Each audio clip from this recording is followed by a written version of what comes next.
Charlotte really enjoyed the episode on the Kenite Hypothesis. In the episode on Exodus 5 and 6, you touched on the translation of Exodus 6:3. You said it could mean the opposite of how it is translated, implying that God had indeed revealed himself by his name, Yahweh, to Abraham, Isaac, and Jacob. However, in Genesis 32:24-32, Jacob wrestles with God in human form and asks his name. The man refuses. How does this passage relate to the Kenite Hypothesis, especially considering the fact that at the time when Jacob wrestled with the man, the Kenites had been around for at least 2 generations since Abraham and Jacob could therefore have potentially known it? Why does God refuse to give Jacob his name in this instance? Well, let's briefly review what I said back in episode 266. That was where that's what's being referenced here. I was commenting on Francis Anderson's opinion, which is published in his book, The Sentence in Biblical Hebrew. There's some great late night reading for you. Anderson was commenting that Exodus 6:3 should be translated, I am the Lord. In other words, I am Yahweh. I appeared to Abraham, Isaac, and Jacob as El Shaddai, and my name is Yahweh. Did I not make myself known to them? That's quite opposite of what you'll see in most English translations. And, Anderson is doing that based upon his understanding of the syntax in that verse and turning it into a question, which, Anderson is a very famous, very well-known Hebraist and Semiticist. He's not an amateur. And so this could very well be what the point is.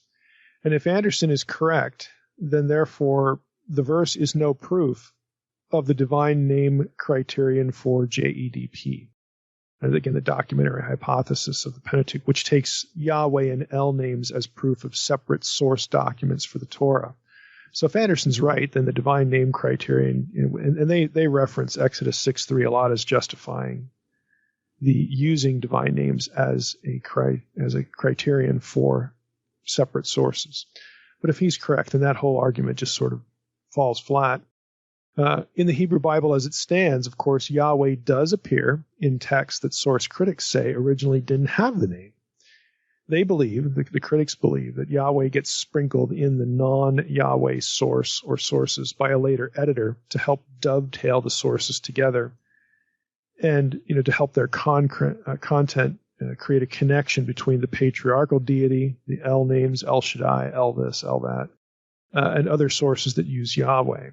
They would say, again, the source critics would say, Abraham didn't know Yahweh as the name of the deity who visited him, but he knew the deity that visited him by some El name. That's how the argument goes. Anyone with a study Bible or anybody who looks for Lord in all small caps will see the name Yahweh in patriarchal stories and wonder what in the world is going on here. But again, if you wonder what's going on here, then that shows you're not familiar with the whole JEDP approach. That originally the Torah is composed of these source documents. One source document used Yahweh, another source document described the deity and El names, and then some later editor came along and spliced them together, and to tighten the agreement, he sprinkled in the divine name in all sorts of places, just so it would just cohere more readily. And that's the theory. Source critics, the people with that perspective, would say that the Kenites would have been El worshippers, not Yahweh worshippers. And they would have followed the patriarchal traditions, and the patriarchs, of course, in this view, used El names for God. And so they would argue that Exodus 6:3 is new information to Moses and therefore to others in Midian, and even broadly to the Israelites. They would argue that Yahweh is a new name, a special covenant name, forever to be associated with the deliverance from Egypt, to which the God of the burning bush was calling Moses. As far as the Jacob incident itself, this is another part of the question, and the refusal of the angel to give a name, the answer could follow a couple trajectories. And I'll just reference there's a decent commentary discussion here. I think Hamilton's commentary, I believe, does a nice job of this. But in a nutshell, there's 2 ways to look at this. You could say that since the point of the episode, this is Jacob wrestling with the man, again, who turns out to be Elohim, God. Since the point of the episode is that God has decided to change Jacob's name, again, Jacob's name is his given name, is thus surrendered or taken from him. The point could be that Jacob was out of line to ask the angel to surrender his name. After all, Jacob is a trickster in the patriarchal stories, and he could have been seeking information that wasn't relevant to perhaps seek an advantage in the exchange. Now, Currid, we've referenced his commentary before in the Exodus series, he thinks that Jacob was essentially playing games at this point to seek an advantage. Currid writes, Jacob then attempts to turn the tables by asking, now tell me your name. The angel of Yahweh responds with another rhetorical question. Jacob already knows with whom he is wrestling. The angel asks, why do you ask my name? Again, implying that Jacob already knows who it is. So the angel isn't letting Jacob call any shots here. He's just refusing. Now, another way to look at this is the ancient belief that to know the name of a supernatural being is to have power over it. Some have argued, and it's fairly common in exorcism texts, for example, that this is what's going on. Now, Hamilton, in the New International Commentary on Genesis, he rejects this idea, drawing on a parallel in Judges, the book of Judges, that certainly has no such hint of trying to get power over the supernatural being by asking for the name. So I'm going to read a little bit from Hamilton here, open him up.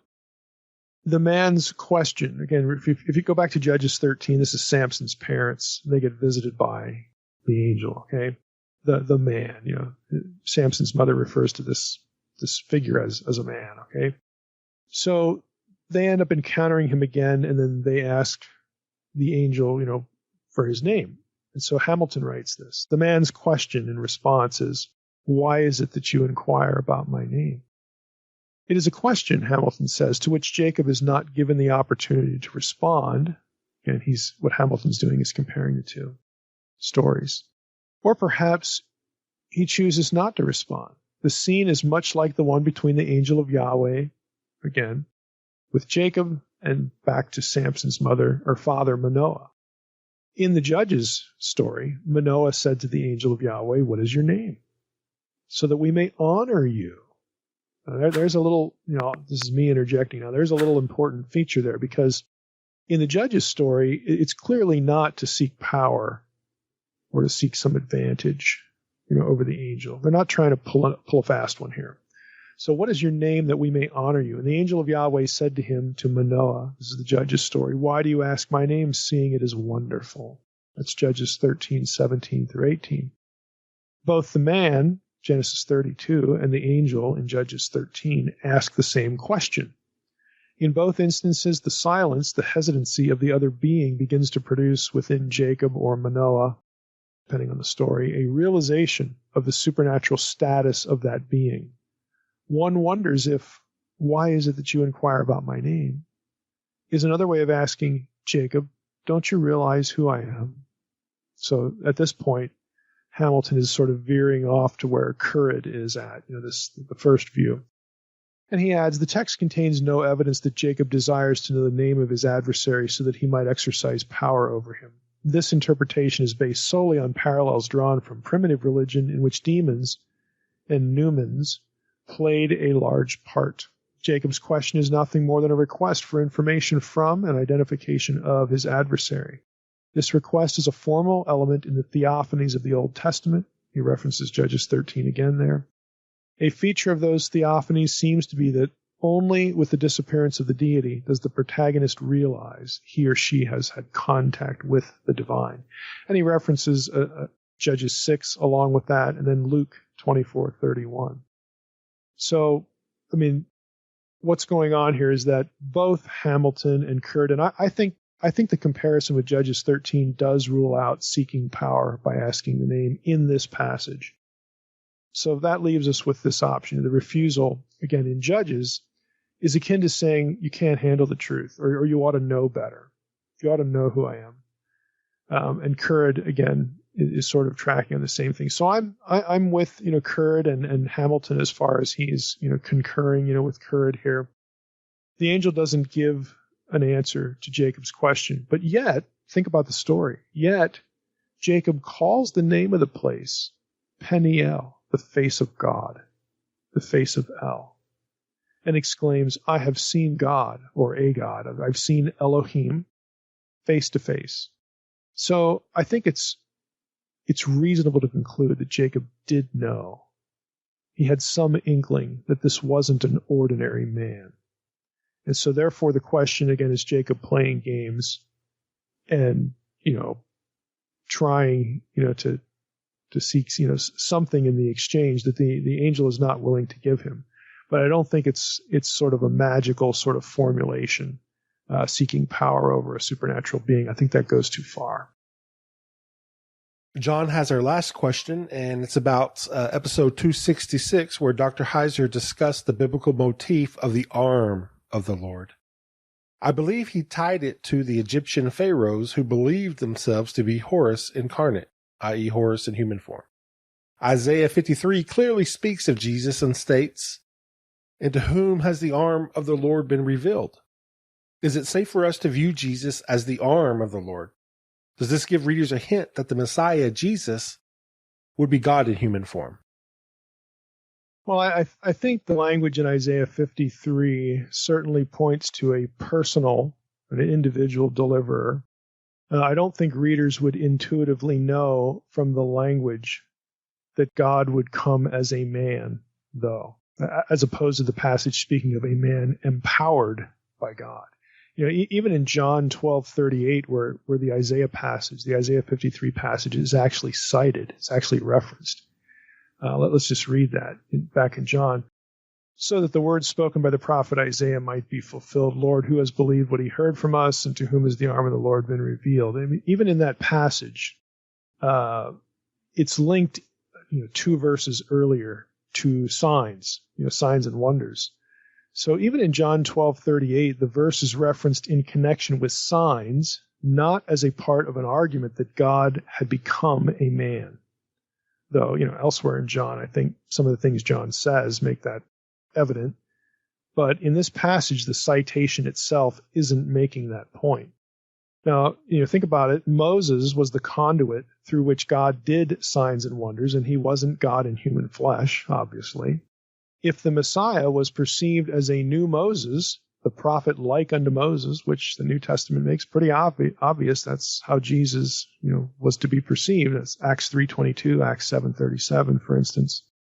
Then the arm of the Lord reference could quite easily have been understood in the way that it was used to describe Moses. Here is a human agent of God's power, which falls short of incarnation. So I think it would be to read too much into the language of Isaiah 53 to say that the arm of the Lord points to incarnation. I think that takes the language a bit too far. Larry in Denver, Colorado has our next question. What or who are the mixed multitude in Exodus 12:38? Are they the same people in Numbers 11:4 when they were referred to as the rabble? Yeah, this is actually kind of an interesting question. Mixed multitude in Exodus 12:38 is, the Hebrew is Erev Rav. Rav is a noun that means multitude, and so Erev is the important term. And for those who have some Hebrew, this is a homonym to another Erev. Erev is a Hebrew word for evening. This is a different Erev. This Erev is used for people of foreign descent. In other words, non-Israelite descent, or not descended from Abraham. Examples would be Nehemiah 13:3. As soon as the people heard the law, they separated from Israel all those of foreign descent. Again, the word there is Erev. Jeremiah 25:20. All the mixed tribes among them. Again, mixed tribes, Erev tribes. Okay, so you get the idea. So the mixed multitude would therefore refer to foreign peoples, i.e. non-Israelites, not non-Hebrews, who left Egypt with the Hebrews. The word translated rabble in Numbers 11:4 is an entirely different word. Okay, and you would think that ought to end the discussion, but it actually doesn't. Some rabbinic commentators do make this identification. They do view these passages as parallels. Targum Onkelos actually translates the term in Numbers 11:4. Let me just get the terms because I know I'm going to have to repeat it here. It's Saf Suf. Okay, we have an aleph appended in the text, this is a weird instance we're not going to get into, but it's one of the few times in the Hebrew Bible where a letter doesn't have any vocalization for it. So it's pronounced saf suf, even though it begins with aleph. Again, for those of you who have Hebrew, you can care about that. For those of you who don't worry about it. But you've got saf suf. Let's just say that. So that doesn't sound anything like erev rav. But again, you have some rabbinic commentators that view them together. In Targum Onkelos, Targum is an Aramaic translation of something, in this case, the Hebrew Bible, actually translates the saf suf term with an Aramaic term that is nearly identical to the erev rav in Exodus 12:38. So it's almost like the Aramaic translator, the translator of the Targum, intentionally tried to harmonize the two. And so that gets picked up on by later rabbinic commentary and leads to putting these two things together and identifying the two groups, identifying the mixed multitude of Exodus 12:38 with the rabble of Numbers 11:4. Now, I'm going to read you some real short sections here from some commentators that sort of, I'll just read them. And you can see where they're coming from here. Bud, this is the Word Biblical Commentary. He writes this. The word occurs, he's talking about saf suf now. The word occurs only here and might literally mean a gathering of people from asaf, to collect. Some commentators associate this group with the mixed multitude of Exodus 12:38. The root, however, is different, and there is no clear warrant for that assumption. So that's pretty clear cut in Bud's mind. Now, Baruch Levine, in his commentary on Numbers, writes this. The Hebrew asaf suf, so he's going to vocalize the aleph for us, is a reduplicative form of the verb asaf, to gather, which is said of taking in foundlings as well as lost objects. Now, see what he's doing here is he's going to say, okay, if you go back to Exodus 12:38, you'll notice erev rav, erev rav, erev rav. That there's that RV or RB actually section of both words. It's like a repetition. Erev rav. He says, if you look at Numbers 11:4, asaf suf is also a reduplication of a particular verb lemma, asaf, to gather in. He says the verb asaf, otherwise, can connote, he'll say often connotes, the assembling of fighting forces. Okay, and he's going to draw, a conclusion from that too. So it remains, he says, it remains unclear whether the reference here is to auxiliary fighting forces or to camp followers and other non-Israelite hangers-on. He's basically going to turn this into a mob, is what Levine's doing in his commentary. But anyway, he says, on the parallel account of Exodus 12:38, so he just assumes out of the gate that Exodus 12:38 is parallel, because both forms of the word have this reduplication thing going on in them. He says, in Exodus 12:38, the term used is erev rav, perhaps originally arav rav, also a reduplicated form. In both accounts, in Numbers and in Exodus, these presumably non-Israelites are blamed for incurring God's wrath, whereas the fault of the Israelites themselves was that they followed suit. Now, in Exodus 12:38, where's the wrath? So I'm going to object to what Levine's saying here. I think he's reading some things into this. Now, he could say, well, if they were Egyptians, God's wrath was upon them. Well, okay, but if they're leaving, doesn't that suggest whose side they're on? I mean, the Israelites are going to get out of there. The Hebrews are going to be gone, so their problem should be over. If they were really not on the Hebrews' side, for some reason, whatever reason, they'd stay. So I just think that he's reading a little bit into this, but it's not a big deal. But that's how the two get identified. By some commentators, they'll either look at the morphology of the terms and say, they're both reduplication forms, so maybe there's a relationship there, or they'll go and look at the Targum and say, the Targum thought so. Targum translator, tried to harmonize them, so we should look at it that way too. That's essentially the two trajectories that you get to joining these things. But if you just looked up the lemmas, you're going to see that they're quite different. All right. Lance has a comment about Exodus 23:19 and 34:26 and Deuteronomy 14:21. Cooking the baby goat in its mother's milk. It seems so left field. What's up? Yeah, pretty much. It really is, and it's not only that it is to us, but this is one of those passages that will probably never get resolved. I mean, people still wonder about this, but you have commentators that really, I think, try and they do well to articulate a possibility or two. I'm going to read you what Sarna says here, and then I'll follow that with what Tigay says in the Deuteronomy passage. Sarna writes, this rule, this law, largely remains an enigma. Its importance may be measured by its being repeated twice more in the Torah, Exodus 34:26, Deuteronomy 14:21. In this latter source, the prohibition appears in the context of the dietary laws. So in Deuteronomy, it's in that section. But the other two sources indicate that its origin lies in the overall context of the festivals. So you even get different contexts here. Sarna continues, the juxtaposition of this rule with the law of the first fruits led Menachem ibn Saruk, 10th century, to interpret Gedi, that's kid or the baby, not as a kid of the goats, but as berries. This eccentric explanation was taken up by Menachem ben Solomon in the 12th century, who took mother's milk to be figurative for the juice of the bud that contains the berry. You see, I threw that in because people are really going to great lengths to try to make sense of this.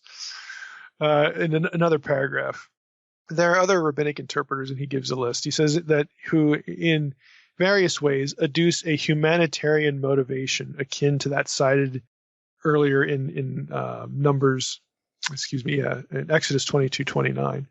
Rashbam further suggests that because festivals were celebrated with feasts of meat. Again, so these are the Exodus contexts here, the festivals.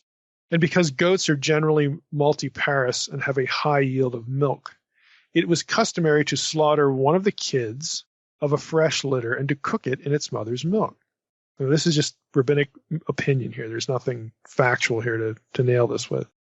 Sarnar continues, the Torah looks upon such a practice as exhibiting insensitivity to the animal's feelings. The explanation of Rashbam has been buttressed by the modern observation that in biblical times, goats were far more plentiful than sheep in the land of Israel and were the main source of milk.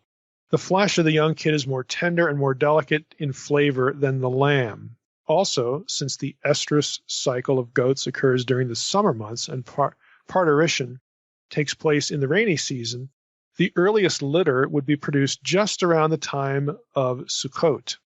This injunction, therefore, regulates the festivities at the festival of the ingathering of the harvest. The interdiction of boiling a kid in its mother's milk was generalized to outlaw the mixing of all meat and milk. This is why in observant Jews they don't mix those two things, meaning all dairy products when the reference is milk. So he says this is the law is there to regulate this practice at the festivals specifically, but he includes through Rashbam and others this notion of compassion or humanitarian motivation. Now Tigay, in his Deuteronomy commentary, writes this about the Deuteronomy passage. The point of this prohibition is that the animal's own mother's milk may not be used. It is similar to the rules against slaughtering cattle on the same day as their young and capturing a mother bird along with her fledglings or her eggs, and the requirement that newborn cattle remain with their mothers at least a week before they may be sacrificed. All of these rules have the humanitarian aim of preventing acts of insensitivity against animals. It is likely, therefore, that the present rule also applied to lambs and calves, and that kids are mentioned only because goats were the most commonly owned type of cattle, or because their meat is most in need of tenderizing and flavoring.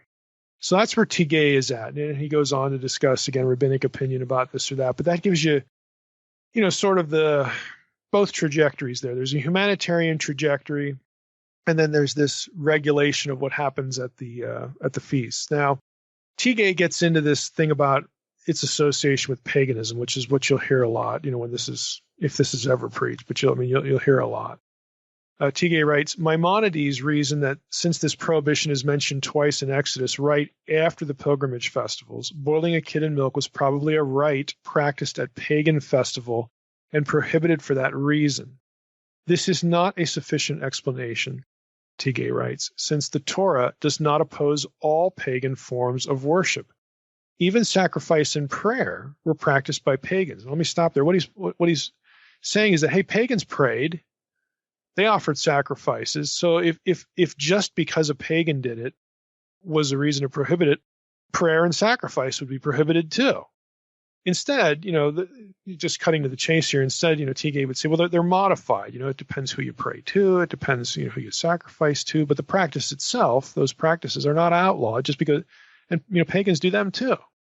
So this is his point. It's not sufficient to say, well, the pagans, offered, they boiled the, little baby goats in their mother's milk, and so that's why it's prohibited. Well, pagans did other things that just get modified in some form and not outright banned. So he doesn't find this trajectory very, very coherent. So I wanted to throw that in because, again, you'll hear that perspective. Now, there's obviously more trajectories here that we could get into, but for the sake of this episode and time, I'm just going to leave it at that. Jason from Ohio's question is in reference to episode 280, Exodus 15, part 2, and it is, how far or at what point do we cross from exegesis into eisegesis when looking for symbolism in the Bible? Podcast 280 discussed how certain references to trees, wood, and mountains are likely associated with God, but Scripture also connects God to wind, water, and fire at various places. At what point is, say, the rod of Aaron simply a rod, and not a symbol for the garden or for God himself? Is it when there's supernatural language involved that we can make the connection?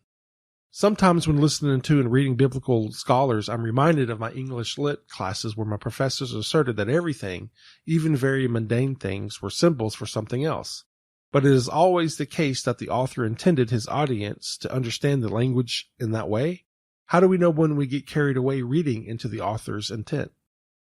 Yeah, that's a good question. I would certainly say that no, they're not always to be taken metaphorically or symbolically. The examples actually given don't really clarify, wind, water, and fire. Well, wind and water, why does God appear in the tempest, in a storm?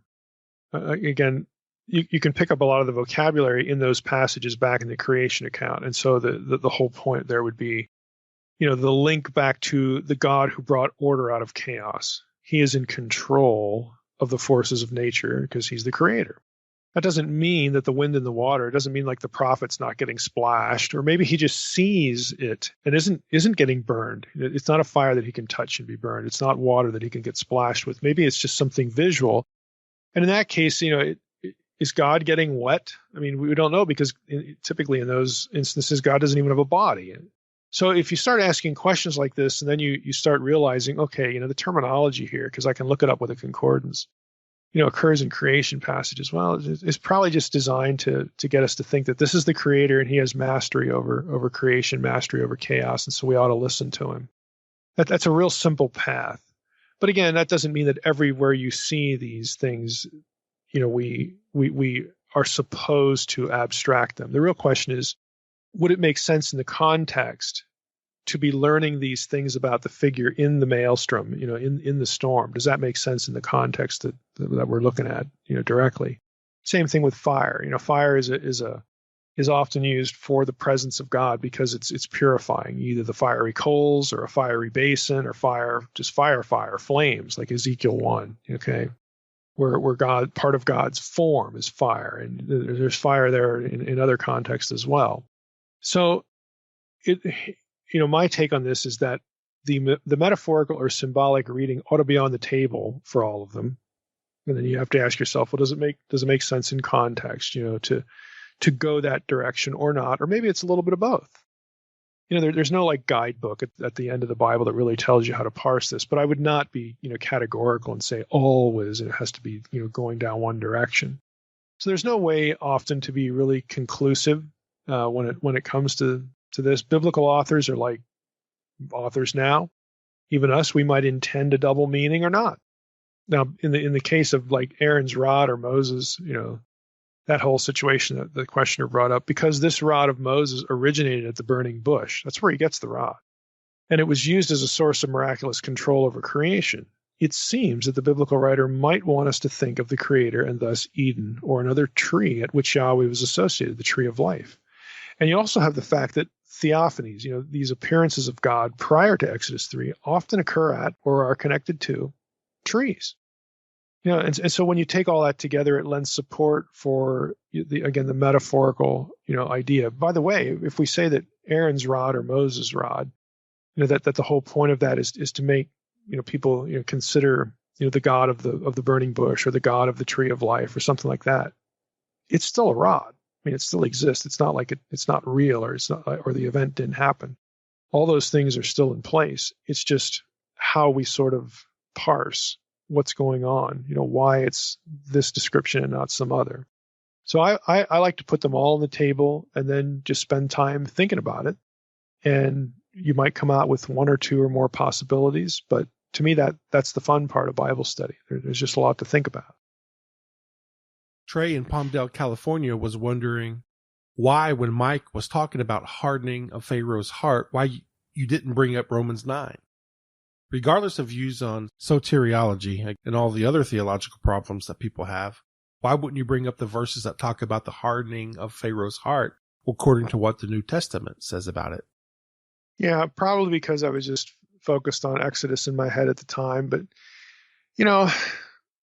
I have to confess, it's actually far from certain to me how much freight we should attach to God's use of Pharaoh in Romans 9. What I mean by that is just because God makes an example of Pharaoh, who played a role in his own hardening, should we then reason that God is working the same way with the lost whom he wants to redeem? I don't really see much of a desire on God's part to redeem Pharaoh. Frankly, I don't see any desire. It's time for Pharaoh to be judged. So the analogy, at least in some respects, I think breaks down. I think Paul's point is that God doesn't have to show mercy. But then Paul proceeds to try and convince readers that God is showing mercy to the Gentile and will show mercy to the Jew. Again, the Gentiles are part of that process. So I think the passage is often read through a damnation lens rather than a mercy lens. And so I question whether that's really the point. Is damnation really the point here? Or is the point, God doesn't have to show mercy, but he does, and he's willing to, and he wants to. To me, that sounds a little bit more like what Paul is angling for in Romans 9. So I don't really know how much mileage we can get out of the Pharaoh case to make Paul's point. All right. Keith, when he was in seminary, he had an Old Testament professor state that when pastors use the story of Jethro and Moses in Exodus 18 to justify delegating ministry, they are taking the passage out of context. He suggested that Moses made the wrong decision when he listened to Jethro. Our professor never told us why. He was the type to make bold claims like this to whet our appetite to hit the library and do the hard work of research ourselves.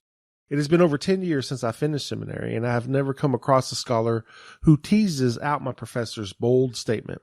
To be fair to my professor, as a bivocational pastor with several other irons in the fire, I have not had time to do the research the way he would have liked. I was wondering if Dr. Heiser has come across this interpretation at any point in his research. The best I can theorize is that Moses' decision to follow Jethro's advice could be interpreted as the wrong decision because the idea did not come from Yahweh himself in this circumstance. Well, no, I've never seen this before, and it really strikes me as odd because when I hear that Moses was wrong to delegate, or that we shouldn't use Exodus 18 as a justification for delegating ministry, what pops into my head is ministry therefore a dictatorship? Like, do we have pastors that everything that happens in the church, everything done, it has to go over their desk? Like, is it a sin to let someone else do something? It sounds just kind of odd. Now, I have no idea if this fellow was saying that or implying that. I give him the benefit of the doubt. I wouldn't think so, but that's just what I hear. That it's somehow wrong to delegate ministry. That's just what pops into my head. I suspect though that that Keith's guess at the end of the question might be on the right track. That the rationale for why he would say this might be just what he supposed. That okay, Yahweh didn't tell Moses to do this, and then on that basis you can conclude that Moses shouldn't have. But I really can't think of any reason why that would make sense either. Moses is never rebuked for the decision, nor are there failure stories that are traced back to the decision, back to Exodus 18. So I suspect that the professor just had the notion stuck in his head that unless a suggestion came from Yahweh, it couldn't be a good one or a right one. And I would disagree. I'd ask for biblical evidence that it was the wrong thing to do. I don't really see anything there. I mean, Moses married Jethro's daughter. I'm betting Jethro had good things to say about that, and Yahweh says nothing about it. Again, we're not told Yahweh said, "Hey, go marry that girl." But I don't see any evidence that that was the wrong decision either. I mean, did Yahweh tell Moses to go to Midian? Again, we don't read that. Was that a bad decision? I mean, because he meets Yahweh there at the burning bush. But Yahweh didn't say, "Hey, turn left here at the sagebrush or whatever." I want to make sure. He doesn't direct him. I mean, we don't get any direct statement where Yahweh tells him which way to go. So I mean, let's face it. In any biblical story, you could come out with something where a character makes a decision, and God isn't the one who told him to do that, but the decision in the story, there's nothing wrong with it. So I don't know why we'd have to pick at Exodus 18. It really strikes me as odd. And again, I don't know the fellow, but again, what pops into my head is this someone who has such a view of ministry that there's a control problem here? And it may be. I don't know, because I just can't see any coherent rationale for rejecting the idea of delegation generally, or that Moses did something wrong here. It's really an odd hermeneutic. So yeah, I wouldn't assign any validity to it. Okay. Isaiah from Baldwin, Missouri has our next question. And many years ago, Dr. Heiser did a lecture series on Gnosticism and the Da Vinci Code controversy. When he gets to the two powers in heaven theology, Mike's uses Exodus 34, 5-8 as an example of a two powers event. He says that there are two ways to read the story of God walking before Moses. He even has someone come up and illustrate that one of the Yahweh figures could have been standing by Moses and proclaiming the name while the other Yahweh figure walked by Moses. I was curious to know if Mike had changed his mind about this passage, since he didn't mention any of this on the episode that dealt with Exodus 33 and 34. Yeah, well, the short answer here is I didn't recall any of that, and I'd have to go back and watch the video to remember actually what I said. So obviously, I'm not going to take a commercial break and go watch the lecture series on Gnosticism. I would just say it this way: you could read it the other way, but I'm gonna land with the way I took it on the recent episode of the podcast. I mean, to me, that feels satisfying as far as a good interpretation and context, and I'm content with it. So even though I can't quite remember what I said, gosh, that's got to be that's probably 12, 13 years ago. Yeah, I'm content with what we did on the episode of the podcast. Another short one. Yeah, I also like, Mike, how people ask me, like, what did Mike say on the 34th January 1917? Like I'm some database of what Right. you say. I can't remember right. anything. I got no idea. Yeah, I get emails asking me, "Hey, when did Mike say this? I don't know. Google it." I'm not Mike's keeper, but I find that funny. Matthias has our last question, and he's noticed that Sarna is the scholar that you've quoted the most in the entire Exodus series. Is his commentary on Exodus the best one out there? It's fair to say it's my favorite. I think Carpenter's EEC, Evangelical Exegetical Commentary, is good.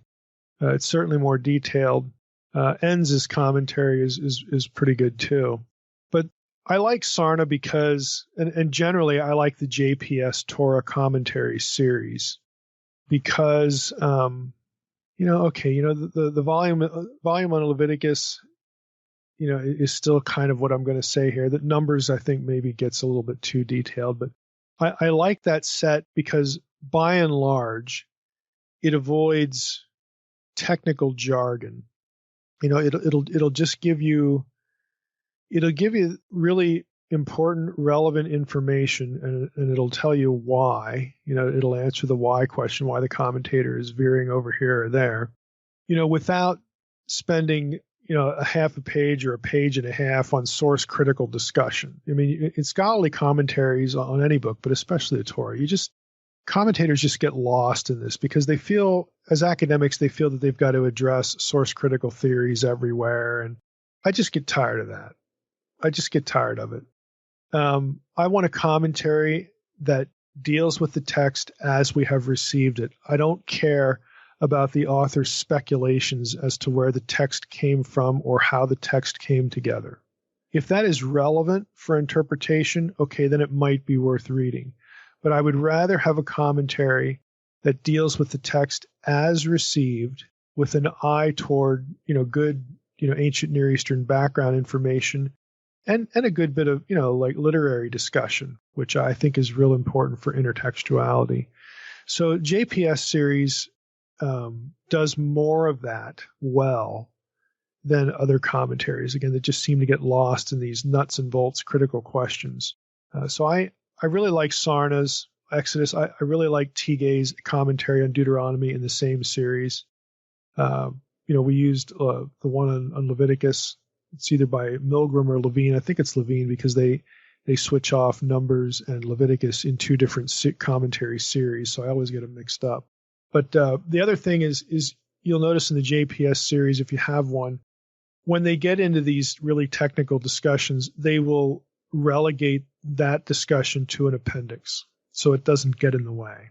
So if you're interested in it, you can still get it. I think like TA's commentary is something like 40 excurses, 40 appendixes, but it makes his commentary so much more readable. But if you want to get into the weeds, you can. It just doesn't get in the way of reading about a particular passage. He'll do both. So yeah, I really like Sarna. There aren't that many commentaries on Exodus to begin with, but Sarna's has more detail than most, but it's readable. It just doesn't distract you with lots of these other things.